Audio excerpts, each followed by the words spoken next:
ያን ስምዖን አረጋዊን አታስታውሱ? ጌታችንን ካቀፈ በኋላ ጌታ ሆይ ባሪያን በሰላም አሰናብተኝ እኮ ነው ያለው። እግዚአብሔርን ካየን በኋላ ሌላ ማየት ምን ያስፈልገናል? እግዚአብሔር ቤት ከዘመርን በኋላ ሌላ ቦታ ሄደን መስፈን ምን ያስፈልገናል? እዚህ ከመጣን በኋላ እዚያ ደግሞ መጣድ ምን ያስፈልገናል? መንፈሳዊ ከሆን በኋላ ዓለማዊ ሕይወቶች ለኛ ምን ያስፈልጋሉ? የክርስቶስ ከሆን በኋላ የዲያብሎስ መሆን ምን ይጠቅመናል? ወደ ላይ ከፍ ካልን በኋላ መውረድ ምን ይጠቅመናል?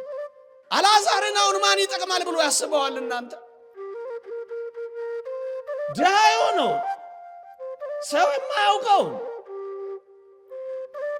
ደዌ ያሰቃየውን ድህነት የተጫወተበትን አስተማሚ የሌለውን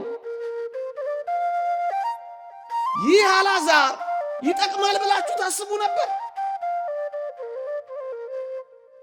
ውሾች የሚያስታምሙትን ቁስሎቹን የሚልሱትን ይህ ሰው አሁን ይጠቅማል?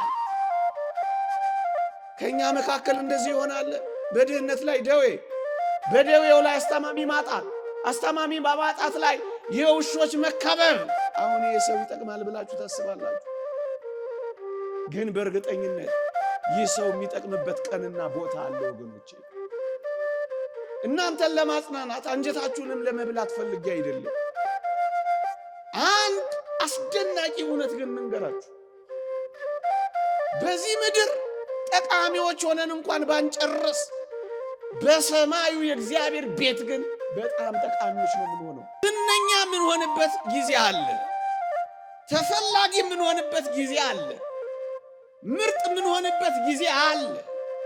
የኛ ጊዜ የሚጀምርበት ጊዜ አለ ነው ምላችሁ።